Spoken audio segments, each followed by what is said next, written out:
Fidélité et confiance à votre chaîne Canal Congo Télévision et bienvenue à votre émission Zoom qu'on a l'immense plaisir de recevoir pour vous ce soir Maître Fall Mamba. Maître Fall Mamba est premier vice-président de la commission électorale au sein du parti Alliance pour les changements. C'est parti politique cher à l'honorable Kabound Jean-Marc. Maître Fall Mamba, bonsoir et bienvenue. Bonsoir, Messie Maxime. Merci de nous avoir réussi, quand bien même c'est pour la première fois. La toute première fois dans cette émission. La toute première fois, nous sommes vraiment flattés. Je pense que nous allons quand même essayer de se changer, ce qui est quand même important pour l'évolution de notre cher et beau pays. Mais je m'en vais directement au niveau de la prison centrale de Makala, saluer le président national, à savoir Jean-Marc Kabound, qui est l'otage politique de M. Tshisekedi et prisonnier personnel du régime finissant. Maître Fall Mamba, vous êtes bien portant là? Oui, ça va. Nous tenons les coups avec la situation catastrophique que le régime finissant nous impose. Mais que voulez-vous, nous faisons avec. Voilà, ensemble avec vous, nous allons passer au CRIP ou décrypter les différents sujets d'actualité en République démocratique du Congo, en passant par l'investiture ou la présentation du programme gouvernemental qui est attendu c'est mardi 11 juin au niveau de l'Assemblée nationale. Et puis parler évidemment de ces rendez-vous manqué ces sommets qui étaient prévus pour le vendredi passé, les sommets de l'EAC que le chef de l'État devrait prendre par visioconférence, chose qui n'a pas été faite. Pourtant, la situation sécuritaire à l'est de la République démocratique du Congo était au menu des échanges entre le chef d'État de l'EAC. Comment vous avez trouvé, premièrement, la non-participation de Félix Tshisekedi à ces sommets par visioconférence de l'EAC? Merci beaucoup. Ici, vous allez quand même me permettre en premier lieu d'encourager un concitoyen qui fait bien son travail actuellement, avec les constats que nous avons fait, à savoir le général Blaise Kilimbalimba, et nous l'encourageons. S'il va continuer comme ça, nous pensons que ça va vraiment apporter du tonus. Là, c'est les volets sécuritaires au niveau de Kinshasa. Au niveau de Kinshasa, en tout cas, nous saluons le travail qu'a le général Blaise Kilimbalimba, et nous l'encourageons de continuer sous cet élan, parce que nous estimons qu'avec ses prédécesseurs, déjà d'entrée de jeu, il essaye quand même d'améliorer beaucoup de choses, et nous l'encourageons. Mais nous le demandons seulement de mettre beaucoup d'accent sur l'opération Panthère, qui risque d'être derrière son dos, car il y a quand même beaucoup d'habits que nos policiers de cette opération commettent au niveau de la cité. Nous l'interpellons vraiment d'essayer de mettre beaucoup d'accent sur la discipline et l'ordre au niveau des... Dans l'exécution de cette opération Panthère Noire qui consiste au traque de bandits ou de Koulouna. Ok. Mais ici, en ce qui concerne l'absence de M. Tshisekedi, par rapport à ces sommets de l'EAC, mais si M. Tshisekedi s'est décidé actuellement de nous entendre et de reculer, nous dirions que c'est bien, parce que nous l'avions à l'époque interpellé M. Tshisekedi pour ça.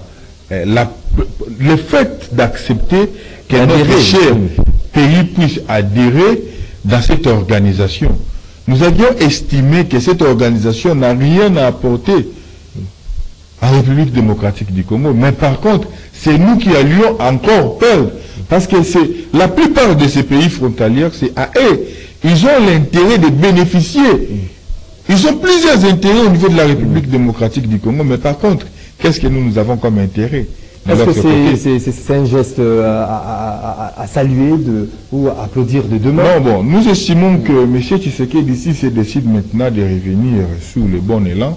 Là, nous dirions que c'est un geste salvatrice s'il revient. La situation sécuritaire à l'Est au centre de ces échanges. La problématique, c'est que les chefs de l'État, Félix Tshisekedi peut laisser d'autres chefs d'État qui la situation sécuritaire à l'est de la République démocratique du Congo ne les intéresse pas au plus profond que cela pourrait intéresser, préoccuper le chef de l'État Félix Tshisekedi, de laisser les autres parler du Congo. Non, cher chevalier de la plume, vous devez comprendre que depuis que ces pourparlers ont commencé, qu'est-ce que ça produit sur le plan concret? C'est ça aussi le problème. À l'époque, il y avait la force des EAC qui était sur place au niveau de l'Est de la République démocratique du Congo. Mais nous avions constaté plusieurs abus. Ils se sont donnés dans les trafics de bois, dans les trafics de minerais. Mais par la suite, sur le plan concret, ils n'ont pas fait le travail par lequel ils étaient venus. Mais c'est pourquoi nous disons que si M. Tshisekedi revient dans la raison, comme pour dire que nous sommes engagés dans cette organisation par erreur, nous dirions que nous, ça va. Aujourd'hui, c'est posé. S'il le reconnaît qu'il avait, il doit se retirer. C'est un problème, il doit se retirer. C'est une façon de reconnaître son erreur, qu'il avait agi par précipitation et qu'il n'avait pas le droit d'agir dans ce sens. Mais s'il revient à la raison, et cette fois-ci, il accepte quand même de nous écouter, nous dirions quand même, ok. C'est-à-dire aujourd'hui, ça ne vaut pas la peine de tenir compte ou de prendre en considération les différents sommets dont la situation sécuritaire à l'est de la République démocratique du Congo est évoquée. Mais, merci beaucoup, mais il faudrait aussi savoir, est-ce que vous avez eu des justifications concrètes par rapport aux non-participation du président ou de M. Tshisekedi à ces sommets? Parce que le gouvernement doit aussi se prononcer, ou le porte-parole du président doit se prononcer, pour que nous puissions finalement savoir qu'est-ce qui a fait à ce que M. Tshisekedi ne puisse pas se présenter. Nous devons savoir. Bon, si c'est resté seulement superficiel comme ça, on ne sait pas réellement mettre plusieurs avis, parce que on doit avoir l'avis du porte-parole du président pour que nous puissions un peu décortiquer le fond. Parce que là, nous sommes juste dans la forme, les non-participations. C'est la forme. Aujourd'hui, il y a une réticence de Congolais vis-à-vis de cette organisation qui est l'EAC. Non, ce n'est pas aujourd'hui, c'est depuis Bel-Irette que nous avions... Depuis l'adhésion même de la RDC. On avait même refusé. Les Congolais étaient hostiles à cette... Nous, aux côtés de l'opposition, à l'époque, nous disons à M. Tshisekedi que vous n'avez pas droit à aller adhérer là-bas. Dans la mesure où la plupart des pays qui nous entourent, ce sont des pays des nilotiques. Des nilotiques, voilà. Des nilotiques. Et si nous allons là-bas, nous n'allons pas avoir gain de cause. Parce qu'ils vont se soutenir. Ils vont soutenir la vision de Paul Kagame. Et parce qu'ils se rendent compte dans l'hostilité qui est au niveau de l'Est de la République, ça leur profite. Mais par contre, nous gardons notre position avec la SADC, essayons d'améliorer certaines pistes pour voir comment il faut mettre la paix au parti Est de la République démocratique du Congo. Mais que voulez-vous? M. Tshisekedi à l'époque n'avait pas accepté ou voulu entendre notre voix. Mais aujourd'hui, si c'est décide de retourner ou de suivre la voie de la raison que nous avions proposée, que voulez-vous? Donc aujourd'hui, vous vous êtes rendu compte que la voie diplomatique n'a pas du tout payé, n'a pas donné gain de cause. Il faudra s'aligner derrière le FARDC pour vaincre ses ennemis qui sont connus, les M23, les ADF, soutenir les supplétifs du Rwanda. Non, mais ici, vous devez savoir que lorsque le président Kabound disait que la diplomatie de M. Tshisekedi, c'est une diplomatie de complexe, c'est une diplomatie théâtrale. Mais ça se voit que la diplomatie de M. Tshisekedi... C'est une diplomatie dont faisait partie votre président, Jean-Marc Kabound, aux côtés du chef de l'État, Félix Tshisekedi, merci beaucoup, avant qu'il soit arrêté. Merci beaucoup, cher frère. Vous devez comprendre que le président Kabound avait compris que avec M. Tshisekedi, il n'y a plus rien à attendre. Et c'est pourquoi le président Kabound s'était retiré de M. Tshisekedi. Et son arrestation, on ne peut pas en faire débat. Nous connaissons que il a été poursuivi pour des faits politiques qui n'ont rien à voir avec les infractions des droits communs. Parce que si le président Kaboun était poursuivi et arrêté, condamné, voire même pour des infractions du droit commun, on allait quand même, on n'allait pas engager les débats là-dessus. Mais ici, il s'agit des infractions purement politiques qui n'ont pas le sens, le sous-bassement sur le plan même de l'éthique ou de la moralité. Mais aujourd'hui, il faudra compter forcément sur nos forces armées de la République démocratique du Congo. Vous pensez que la SADC, l'EAC ou je ne sais pas quoi pourrait justement combattre, vaincre à la place de nos forces armées? Chers frères, s'il faut revenir dans ce débat, il y a beaucoup de critériums, il y a beaucoup de paramètres qu'il faut mettre en place afin de permettre à nos vaillants FARDC de bien vouloir faire leur travail comme il se doit. Parce que, vous savez, pour parler de l'armée, il faut faire un travail de fond. D'aucuns peuvent me contredire. Plusieurs disent que Jean-Pierre Bemba a échoué au niveau du ministère de la Défense. Mais moi, par contre, j'ai un autre avis, comme pour dire que non, mais comment vous pouvez dire que Jean-Pierre Bemba pouvait échouer? Oui, Jean-Pierre Bemba pouvait échouer pendant que ce n'était pas sa vision. C'était la vision de M. Tshisekedi. Et Jean-Pierre Bemba n'a pas échoué. Mais Jean-Pierre Bemba a fait qu'accompagner la vision de Tshisekedi. Il est maintenant question de se poser la question, c'était quoi la vision de Tshisekedi sur le plan de la défense? Et donc, vous comprendrez que M. Bemba a apporté sa part. Vous voyez? Parce que, sur le plan pratique, quel a été... Le redressement de notre armée. Quel a été... C'est ça que j'ai dit. On a vu le volontaire aller dans des centres de formation. Exactement, chef frère. La formation de nos militaires, par rapport à la motivation de nos militaires, c'est ce qui revient à ces attributions. Vous savez que la motivation en fait aussi partie. Il y a des personnes, quand ils se tiennent, je prends par mon exemple, quand je me tiens par exemple, quand je m'engage à quelque chose, et beaucoup de Congolais qui me suivent, qui ont confiance en moi, lorsqu'ils me voient, ils diront qu'avec lui, nous savons que ça va aller. Mais si M. Tshisekedi avait une très bonne politique sur le plan de la défense, je pense que M. Bemba n'allait qu'accompagner cette vision. Aujourd'hui, il y a récupération de certains territoires, localités, c'est-à-dire il faudra aujourd'hui soutenir nos forces armées et non compter par la MONUSCO, l'EAC, SADC et autres organisations. Non, écoute, chef frère, vous devez comprendre. Moi, je pensais peut-être que vous alliez me dire que Bunagana a été récupéré. Mais vous ne m'avez pas dit que Bunagana a été récupéré, mais Bunagana est toujours sous-occupé. Je ne sais pas si vous parlez de quelle puissance. Il y a à boire et à manger, et du côté de notre sécurité. C'est que M. Tshisekedi n'a pas une bonne politique de gestion sur le plan sécuritaire de la République démocratique. Optimiste quant à la victoire de nos forces armées. Non, mais quand vous parlez du 23, ADF et autres miliciens.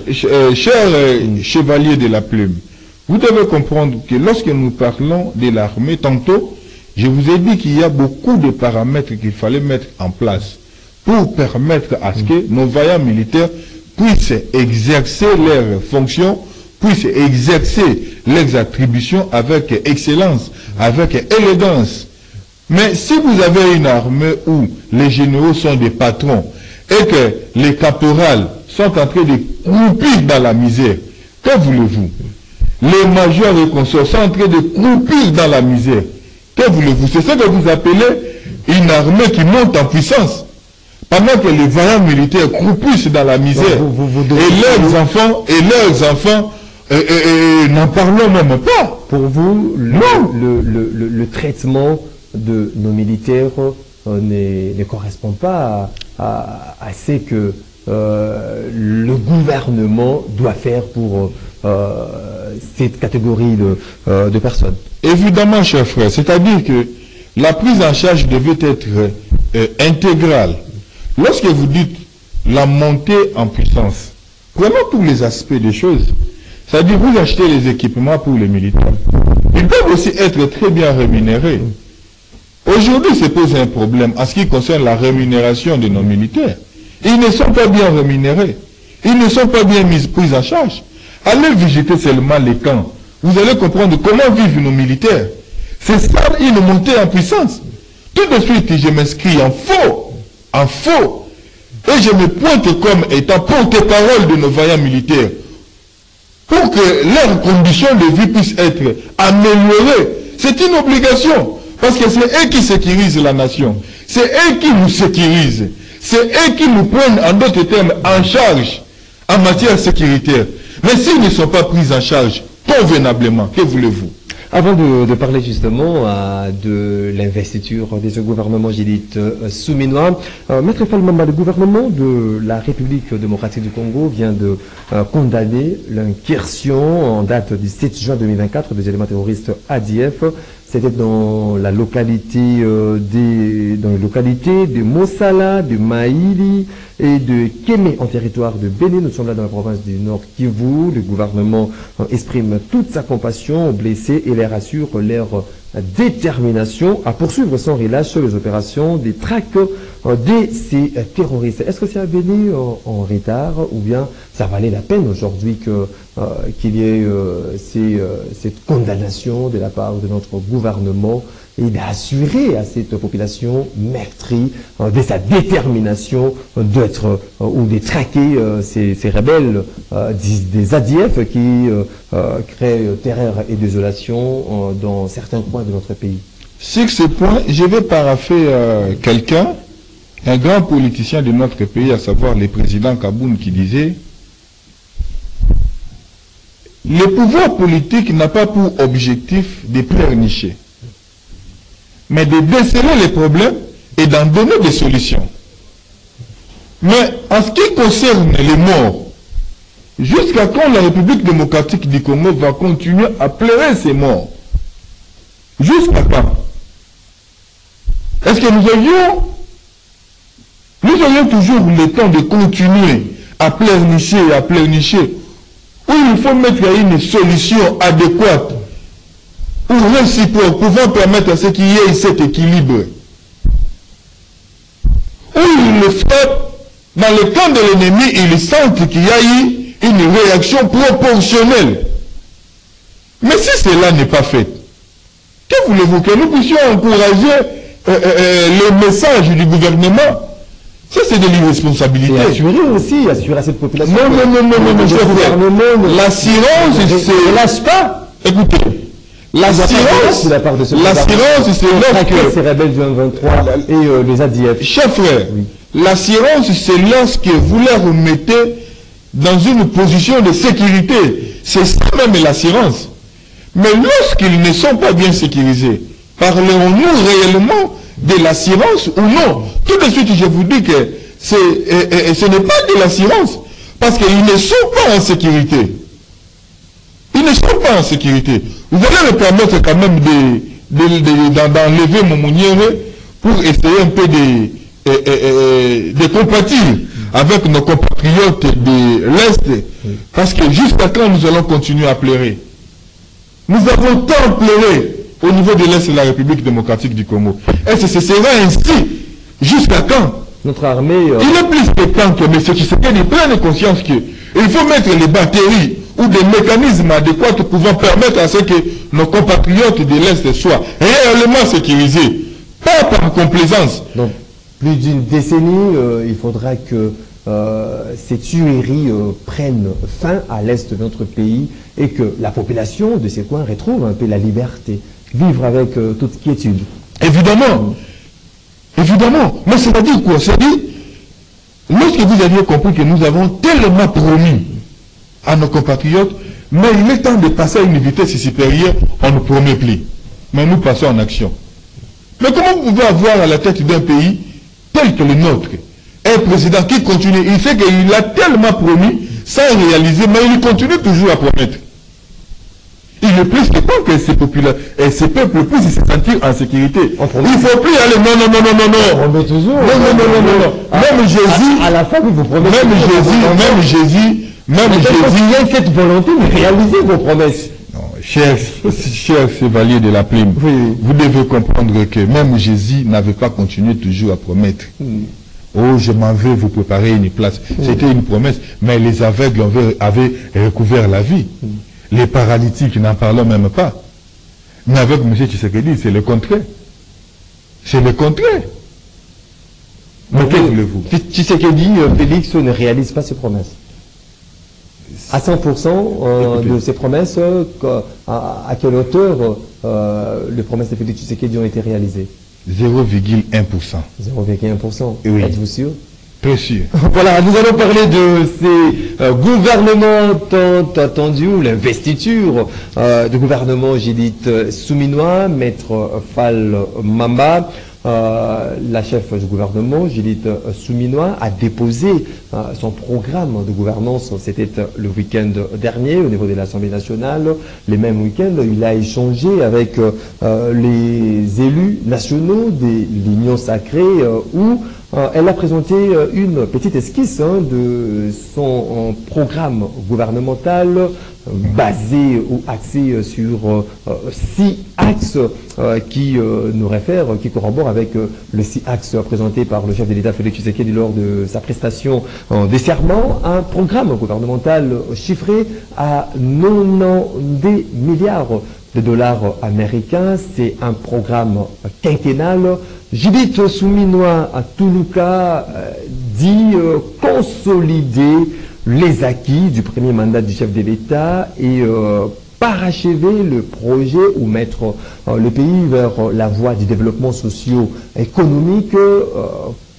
Comment avez-vous trouvé, parce que nous attendons justement la présentation de manière détaillée de ces programmes de demain au niveau de l'Assemblée nationale, mais par rapport à la conclusion de Judith Toulouka, consolider les acquis du premier mandat de Félix Tshisekedi, de mettre le pays vers la voie du développement socio-économique. Pensez-vous qu'avec ces acteurs, cette classe dirigeante, il y a la volonté de mieux faire, de réaliser ou de consolider réellement ces acquis? Merci beaucoup. Ici, je vais parler de 2 choses à la fois. Consolider les acquis et les erreurs du passé. Je commence par les erreurs du passé. Les erreurs du passé ont commencé avec qui, quand et où. Mais les erreurs du passé ont commencé avec Tshisekedi pendant son mandat, pendant qu'il est président. Parlons maintenant des acquis. Mais consolider les acquis qu'il faut consolider, c'est les détournements. C'est les arrestations des opposants, les condamnations des opposants, c'est ça les acquis. C'est une justice qui est malade, c'est ça les acquis. Mais ce sont là les acquis, non? Où le peuple est affamé, on ne sait pas combien coûte le transport. On ne sait pas qui fait quoi dans ce pays. Où l'appareil judiciaire reçoit des injonctions en provenance de partout. C'est ça les acquis. Et donc il n'est pas que consolider les erreurs du passé, c'est ça. Parce que lorsque vous avez un pouvoir qui est construit sur base de mensonges, qui n'est pas construit sur base d'un système permettant à ce que tous les secteurs de la vie quotidienne puissent être boostés, mais un programme basé sur des chiffres qui ne va rien résoudre sur le plan concret. Mais tout de suite, nous vous disons que la dame est mal partie. Elle a échoué d'avance. Est-ce qu'il ne faut pas donner chance à ces gouvernements, à cette équipe? Nous venons de 16 milliards. Nous venons de 16 milliards. Oui. Mais pour réaliser même les 16 milliards, c'était un problème. C'était vraiment un problème sérieux.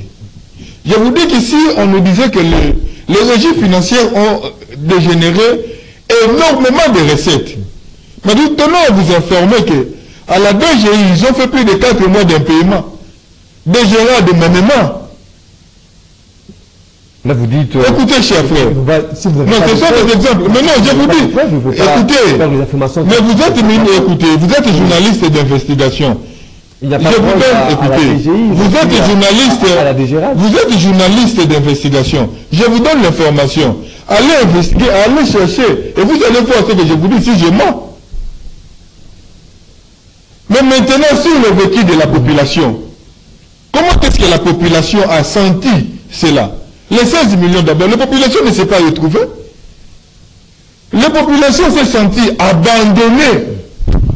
La population s'est sentie délaissée. Mais 96 milliards, comment est-ce qu'elle va réaliser cela? Donc vous pensez par quelle magie, par quelle magie, par quel bâton, la peine pour mobiliser? Permettez-moi, oui, ces chiffres. Évidemment, par quel bâton magique elle va réaliser cela? Elle doit nous expliquer. Mais je pense que ça doit être, d'un côté, ça doit être requalifié. Oui. Ça doit être revu. Mais de l'autre côté, le profil d'abord des ministres que nous avons actuellement, moi personnellement, je me sens gêné. Dans un gouvernement où vous trouvez les gens Lucien Boussa, que voulez-vous? Qu'est-ce que vous allez attendre? Il n'y a rien à attendre. Avec des gens, mais oui, rien à apporter. Boussa représente, Jean-Lucien Boussa représente la médiocrité. On n'a rien à attendre. Êtes-vous sûr? Très sûr de ce que je vous dis. Qu'est-ce qu'on peut attendre d'aider? Vous avez les ministres tels que les Moïse Nzangi, qui a désorganisé un secteur X, mais il s'est retrouvé encore comme ministre dans un autre secteur Y. Comment voulez-vous? Comment expliquer cela? Comment expliquer? C'est comme ça que nous disons avec Mme Soumina, il faut juste consolider les acquis, les erreurs du passé. Il faut juste consolider les erreurs. Le premier mandat de Félix Tshisekedi était une réussite ou un échec selon vous? Quels sont les points positifs qu'on peut tirer au premier mandat de Félix Tshisekedi qui peuvent être améliorés pour son second et dernier mandat? Les points, je ne sais pas, les points négatifs, positifs. Oui. On prend les points positifs d'abord. Quels ont été les points positifs? Non, mais les points positifs, ce sont ces voyages. Pour vous? Sur les plans positifs. Il a tellement voyagé, avec des voyages touristiques, il a tellement voyagé. Il s'est fait une santé financière énorme. C'était à l'avantage de... Non, écoutez, tout de suite, nous venons de parler sur le plan diplomatique. Mais là... Nous étions d'accord que sur le plan de la diplomatie, M. Tshisekedi a échoué. Nous étions d'accord. Que le voyage de Félix Tshisekedi n'ont rien apporté au pays. Là, on est sur le point négatif. Alors, vous pouvez réunir ou répertorier juste le point positif qui était à l'avantage, bien évidemment, du développement de notre pays, qui peuvent être améliorés au second et dernier mandat de Félix Tshisekedi. Mais c'est ce que je vous dis, le point positif, c'est le détournement du régime Tshisekedi. C'est ça la positivité pour lui.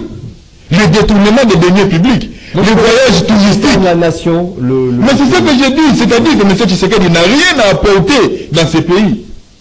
Il n'a rien, et la population ne peut jamais lui faire confiance. Rien du positif. Je vous dis que la positivité, c'est-à-dire c'est seulement que la bonne santé que la République lui a donnée. C'est ça qui est positif. Le luxe que la République lui a donné, c'est ça le point positif. Mais parce que ce peuple métis, ce peuple abandonné, n'a rien à attendre de M. Tshisekedi. D'autant plus que nous avions constaté que la famille Tshisekedi est habituellement dans les mines du Katanga. Ils se font de l'argent dans les mines du Katanga. Pendant que la population ne profite rien, pendant que la population ne gagne rien, c'est toute la famille Tshisekedi qui est dans les mines de Katanga. Que voulez-vous?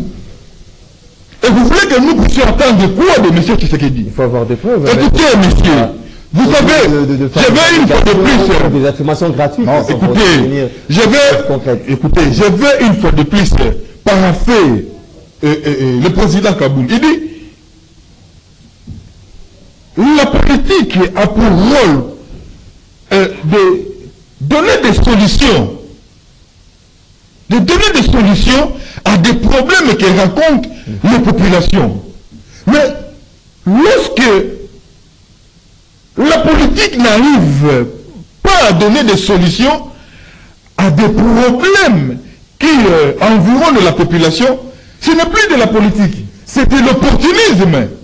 Donc il y a rien de positif. Ce que nous vivons avec le régime Tshisekedi, c'est de l'opportunisme. Vous ne donnez pas même chance à l'équipe gouvernementale. Non, mais nous n'avons rien à attendre. Nous n'avons rien à attendre. Et ils ne feront rien. Maître Fall Bamba, on est arrivé à la fin de notre émission. Votre dernier mot, qu'est-ce que la population qui nous a suivis avec toute attention peut retenir de tout ce qui a été dit ici? Merci beaucoup. Je commencerai d'abord par conseiller Madame Simunois de démissionner et de fuir. Parce que elle va échouer à telle enseigne qu'elle fera même la honte de sa génération. D'autant plus qu'il travaille avec un régime dictatorial, un régime tintin de magouille. Et je conseille à cette dame de démissionner, de prendre de la poudre à escapette. Mais à la population congolaise, de garder espoir. Parce que très bientôt, nous verrons le président Kabound libre de tout mouvement. Et en 2028, nous ferons remise et reprise avec M. Tshisekedi et Jean-Marc Kabound comme président de la République, afin de résoudre plusieurs problèmes que confronte la population. Maître Fall Mamba, je rappelle, vous êtes vice-président de la commission électorale au sein du parti Alliance pour le changement, ce parti cher à Jean-Marc Kabound. Je vous dis merci de ton disposé. C'est nous qui vous remercions de votre considération à notre égard. Voilà, vous étiez nombreux. Mesdames, Messieurs, fidèles téléspectateurs de Canal Congo Télévision, merci de votre sympathique attention. Une émission réalisée par Moro Njambe Fiston. Atunga était du côté de la régie, Marité Godot. À la prise de vue, je vous retrouve de la semaine prochaine pour parler Congo, pour décrypter ensemble avec vous le différent sujet qui défraye la chronique à notre pays en vue de trouver une solution, parce qu'aujourd'hui, l'Est de la République démocratique du Congo qui est en crise dans l'aspect sécuritaire, que la paix soit restaurée dans ce coin, que la population vivant dans ce coin du pays puisse vaquer librement à ses occupations. Je vous retrouve donc d'ici la semaine prochaine. Gardez justement, faites confiance à votre chaîne et bonne évasion sur Canal Congo Télévision. Au revoir.